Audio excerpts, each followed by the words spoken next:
Yo. Okay, I have no idea what I'm doing here. I'm trying to do some kind of a cool intro, but I have no idea how to do this. How can you do this? I'm gonna talk about my favorite movies of all time, for crying out loud, and I'm not even sure how to introduce this. Am I supposed to be serious? Am I supposed to be nerdgasm? I have no idea! But it's not gonna be in a crystal clean order. I'm just gonna toss them at the screen, and I hope that you actually take notice and give a shit about this video. Robin's Tastes, favorite films of all time. To Live and Die in LA.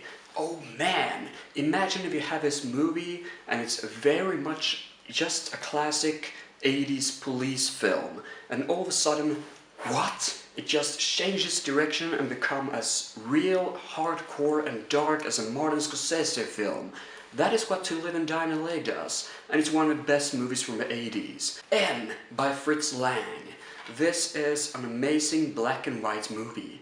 Black and white? Isn't that a Michael Jackson song? Well, actually this is one cult classic phenomenon from the 30s. Or I wouldn't go as far as saying cult classic, but it's a classic movie. Basically it's like reading a very old paper from the 1930s and being amazed by how dark and gritty and weird it's written. And that is what this film is. It's a piece of history, and I would love to show it in any history class because it's very important to see this film as a massive cajonas. Balls in English. Candyman. Oh boy, the first time I saw this movie I was blown out of my head. I've never seen anything like it before in my whole life. Practically, it's one of those normal, average sort of ghost stories taking place in modern day society. But the thing is that this movie actually is scary, and this movie knows exactly what to tell and what not to tell to make the suspense just as good as it's supposed to be. I'm genuinely scared of this film, and I love giving it a watch anytime. It's kind of like The Thing, always giving me a heart rate for every time I watch a film. Kiss of a Spider Woman. Due to respect that William Hurt is playing the living shit out of the main character. Basically we had two characters stuck in one prison cell, spending time with each other, talking about life and telling stories. That's all we get, and it's more than entertaining to keep me interested in the entire plot of the film, because I'm actually entertained by this. It's like reading a very interesting book and almost hearing someone resenting and telling the story for you. It's remarkable. I'm just having a really good experience watching Kiss of a Spider Woman. I Saw the Devil is a Korean horror thriller film. A lot of people is a bit unknown if it's a horror movie or thriller, but I'd say it's a horror film. Kind of like Silence of the Lambs. In fact, it can draw a lot of attention between the Silence of the Lambs and I Saw the Devil. What made me enjoy this movie is practically that it's telling the story of revenge, but in a totally new color, in a totally new way of mentality. It really goes into the head of a main character, and it's actually quite twisted and sinister when it comes down to it. It doesn't work for everybody because it's quite repetitive, but I enjoy it nevertheless. Repo Man. I already got a review out of this sucker, so you can check it out if you feel for it, but it's so hard to explain this film because there's never been a movie like this. It combines so many genres that it's sort of blending into its own surrealistic dream. I'm not sure if it's a science fiction comedy or it's some kind of a social commentary going on, but one thing is for sure, it's a punk-ish film. Time to go into a more depressing mode. Grave of the Fireflies. I'm not a big Studio Ghibli fan, but this movie gave me tears. It even killed my entire weekend. I was just remorselessly depressed. And to get that emotion is what I think is interesting with cinema or media whatsoever, because it can really fuck up your mind. And that is what I think Grave of the Fireflies really contributes to. Awesome movie, check it out. Chicago Cab is an interesting concept if you like the beginning of Taxi Driver, but it's not really a big fan of the main character going crazy. That is what this film is, basically. That the main character is just basically a guy who happens to have a terrible job and a terrible day at the job, and we'll get to follow him throughout the day as he slowly is losing his mind and really just want to go home and screw his job, you know? And it's a low-budget movie, sure, but I'm having a good time watching this movie. I think the acting by the main character is superb, and I'm just, yeah, recommend it to you guys to check it out. Up next is Lost Highway by David Lynch. This is one weird-ass film. Very dark and very sadistic. but I enjoy the hell out of it. I'm not sure why, but I think it is the reason that it really goes into my mind and penetrates my skull, as if it was a really horrible song playing on radio. The only difference is that a horrible song is a horrible song, it's a fucking curse to get it on your head. This movie's not a curse, it's a blessing. It's very dark and very weird, and probably one of the scariest movies I've seen, alongside with Candyman of course, but scary on a whole other level.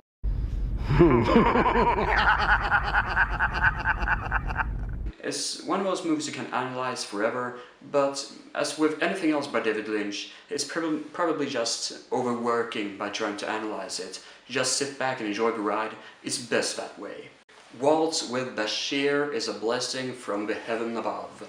I hate to look at documentaries. I hate to watch documentaries and people talking and not getting anywhere, because usually they're rather boring to look at. This film is animated, so they give this surreal story to it, and they also give some surreal dream-like situations and analyzing dreams, while the film is actually a story about war. And I've never seen anything like this before, but I love it. Rotoscoping is an interesting technology and is used in its best possible way. I was taken away from the first image to the very last, and the fact that they use a soundtrack by PIL, Public Image Limited, is awesome. Yeah, this is not a love song. Waltz with Bashir. Hard-boiled, motherfuckers! This is John Woo as one of his greatest performances so far. It's just mind-blowing. Like, this movie is a total... It's like a buffet filled of action. I'm not saying that it's corpses and blood everywhere, I'm saying that there's so much gunfire going on. At the end of the movie, you'll be mind-blown. It doesn't work for everybody, but if you enjoy that kind of film like Mad Max, Fury Road, that kind of really weird, hyper-octonic action film that never ceases to amaze you, Hard-boiled is one to go for, because it is extreme in its best possible way. It left me mind-boiled, and anytime I watch a movie, the exact same effect. It exercises your mind to the limit. The good, the bad, the ugly. I'm not sure how to explain this movie. It's a really, really good historical film. It's a classic. I know I've used that word 1,000 million times, but it's a classic, and it really works perfectly. This is actually the first movie I saw on the Blu-ray I'm currently having. Not on Blu-ray, but on DVD. But it was pretty cool to actually start my first Blu-ray with a DVD of a film that was fantastic. And I saw it on my birthday as well, for about 2 years ago. Big Trouble in Little China. Is it getting hot in here, or is it just me? John Carpenter. John Carpenter. John Carpenter. I just had to say his name 100 times, you know, I can't say anything else than that. John Carpenter made this film, and it's just a very weird experimental movie, sort of, because in the end of the day, there is happening so many weird stuff going on. We as an audience have no clue what's going on. The main character has no clue what's going on. And in the end of the day you realize, you're supposed to sit back and relax and enjoy the ride and laugh at the movie. And that is what it is. It's basically a comedy parody of Indiana Jones. The only contrast is that parodies today suck, and this movie is fucking awesome. The Guest. It's a hidden gem, really, and I like to use that phrase, hidden gem. But nevertheless, it's a cool thriller.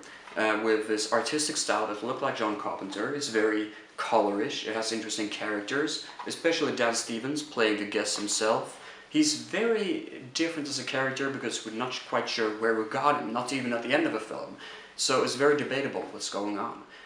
Plenty of people may not love it, but I really do enjoy this movie. It's sad that Adam Wingard went on to make some trash films because he deserves to have some more reputation, because this movie is really, really good, and I do recommend you to give it a check out. Until the End of the World by Wim Wenders. I've only seen, this is the edited version, so it's not the 3 or 4 hours long version. This is practically 2.5 hours, I think, or something like that. Yeah, 2.5 hours. But I'm always having a good time watching this film. It's a good road movie, it gives me good vibration.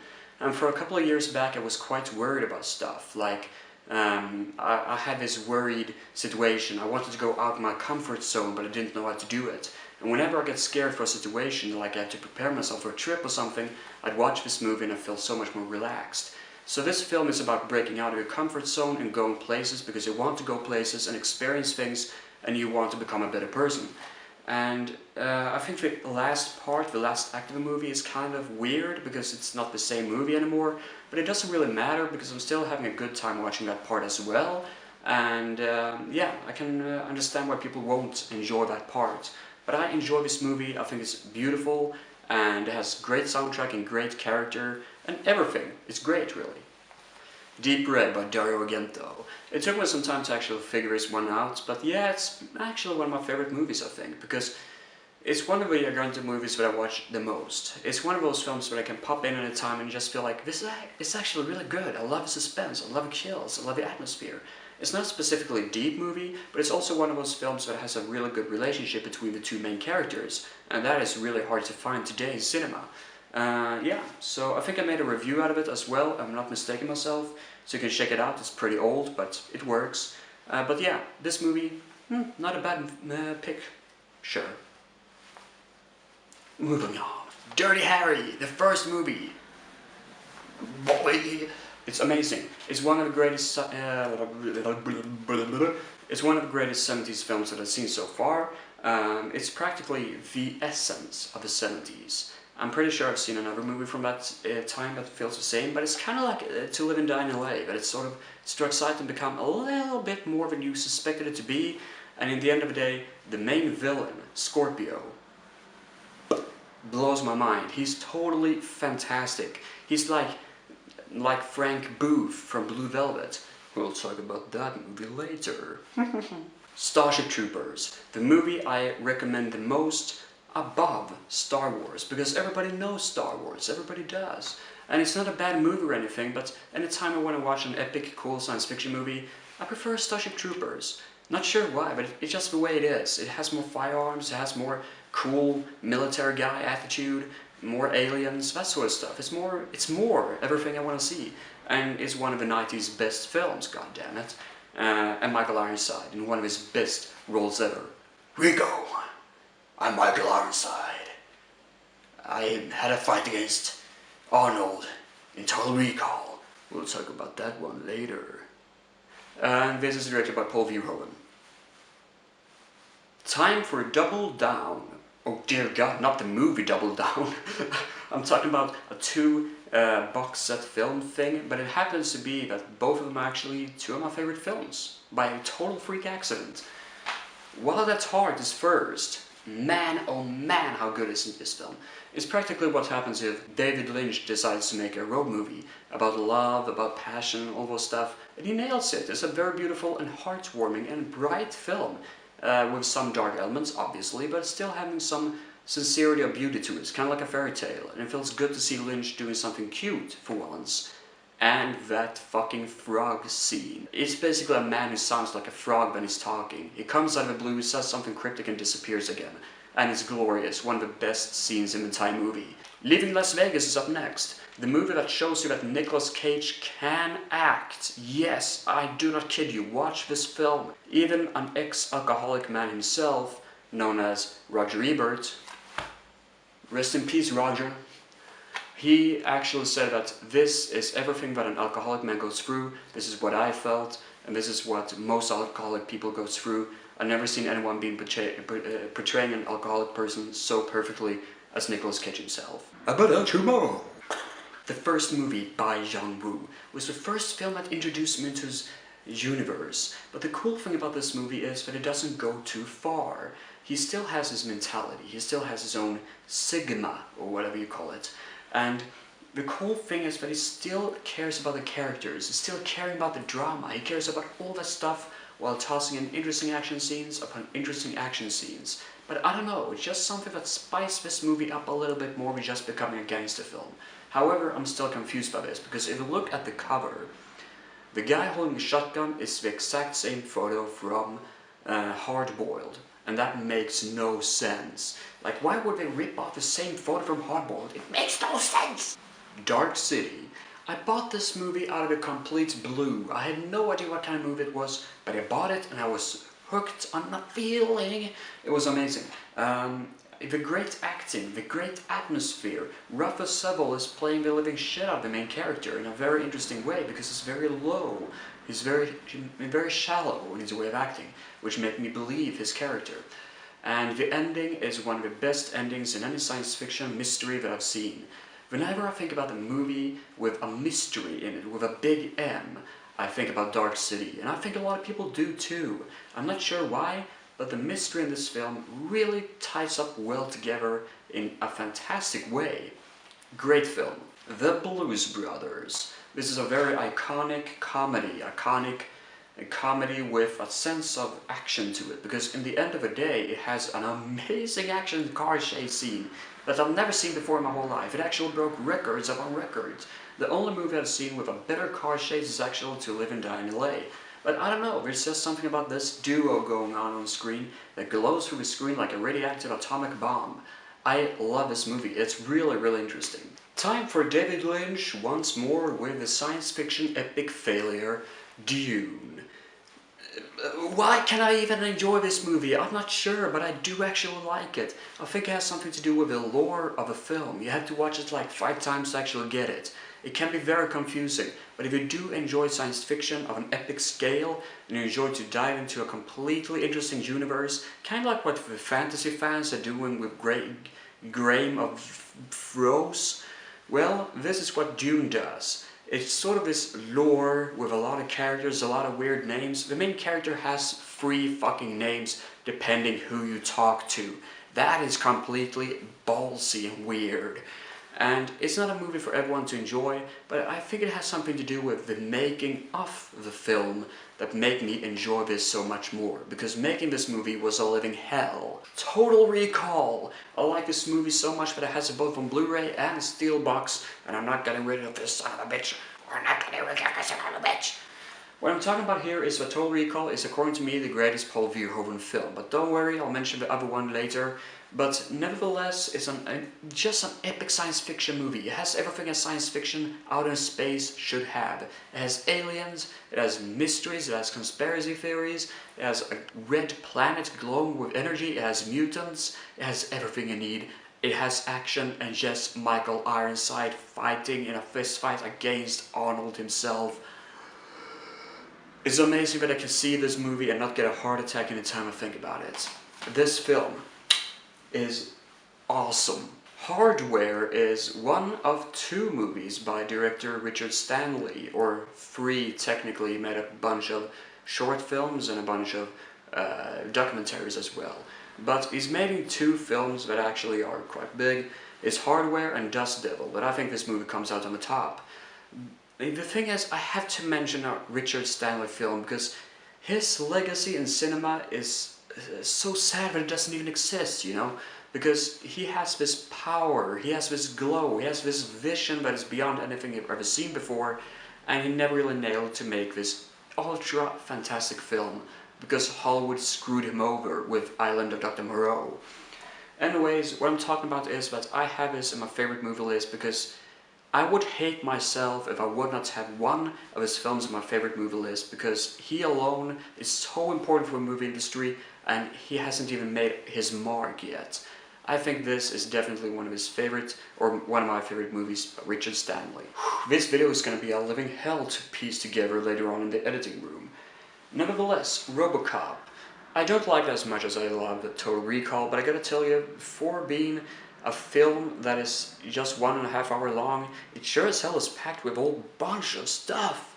It's like huge when you come to think about it. It's talking about police conspiracies, it's talking about how the entire world is constructed with different corporations and stuff. It's talking about how media is consuming us, it's talking about all of those elements while having a badass main villain, while having a cool character arc for the main character. I mean, the storytelling is... You know, I'm not sure if I've seen one other film, Planet of Apes, that has a similarly fantastic storytelling. Escape from New York. John Carpenter made this incredible, dark, weird, sort of almost satire, but still not too much satire, over how America looked like during the 80s. And if you look at the world today, and America in general, it's not far away from the truth. Something weird is going on in the world, and it looks like America is sort of descending from being the biggest and greatest nation on planet Earth to becoming more like, okay, we're not that good anymore, you know? And that is what I like about Escape from New York. It shows power being corrupted in the wrong possible way and how things can descend from that path.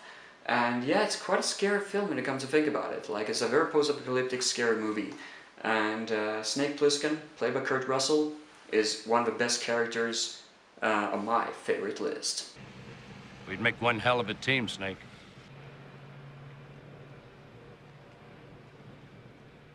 The name's Pliskin. My favorite gangster movie of all time is Goodfellas. The first time I saw the movie I was blown away. Martin Scorsese really know how to nail it. And it feels like a lot of people say, oh, you're like 10 years old, everybody watched that movie back then. Well, I saw this movie rather late in my life. I was over my 20s, I think. And I was blown away. I was just really mesmerized by this movie. I was like, wow, this film is really interesting, you know? And yeah, it's one of my favorite films. I prefer this one over Casino, but Casino is still a fantastic movie. Let's not, you know, deal with that. But yeah, Goodfellas, it's a bit better. There's something about this movie that gives it an extra edge, according to me. Planet of the Apes, the first film.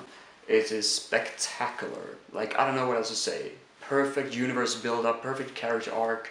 A bit slow at the beginning, but everything towards the end is great. And it's a mystery that is just great. Especially if you know the ending of the film, then you can rewatch it again and you go like, oh, I know what's gonna happen. You don't know what's gonna happen, but I know what's gonna happen.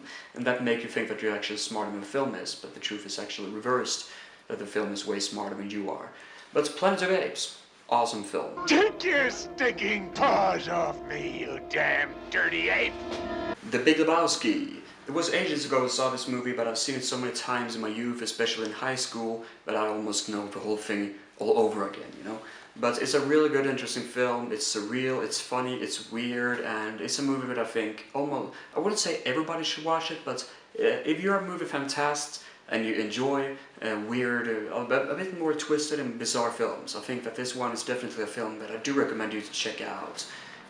Great film, nevertheless. Now I'm going to talk about my second favorite movie of all time, because it's so important for me, Blue Velvet. The reason behind this is that I had never before in my life seen anything like this, ever. I'd never seen a surreal film, I'd never seen anything that was out of the ordinary, and then Blue Velvet came, introduced me to David Lynch, introduced me to cinema beyond the screen, cinema beyond everything that I've seen before, and I loved it. It's a perfect mystery movie alongside with Dark City, and I've seen it so many times and I'm blown away by it all the time. I'm just mesmerized by it. I'm never having a dull time watching Blue Velvet. You know what a love letter is? Number one, I think if you are familiar with my art on this YouTube channel, Blade Runner. Yeah, this is one to go for. I look forward to the sequel, obviously. I know it's weird, a lot of people seem to be, looks like shit, but I'm actually looking forward to it. I think it's good that they're not trying to mimic the old formula, that they go for something new, but nevertheless, Blade Runner is looking fantastic. It has a fantastic visual design, there's a great depth going on between it. It's trying to be more philosophical, and it really does deliver. And sometimes when I watch a movie, I'm thinking, I wonder where I should place in this universe, where I am in this universe, because you really get pulled into a film so much. It's kind of like what Harry Potter did for younger teens. You're really pulled into a movie straight away, and you're imagining yourself, you know, if I should live in this world, I would probably be very depressed. And yeah, it's just beautiful in that sensibility. Well, I want to say first thing first, if you enjoy slow-paced films, if you enjoy movies with more depths into it, I think you should give it a watch. If you're in for action and adventure, it's not your type of movie. I wouldn't recommend you to give it a watch. So it's definitely a matter of style and attitude, but it sure as hell is a movie for me, and that is what matters. And that's all there is to it. I'm done with this video. Thank fucking fuck. Bye everybody.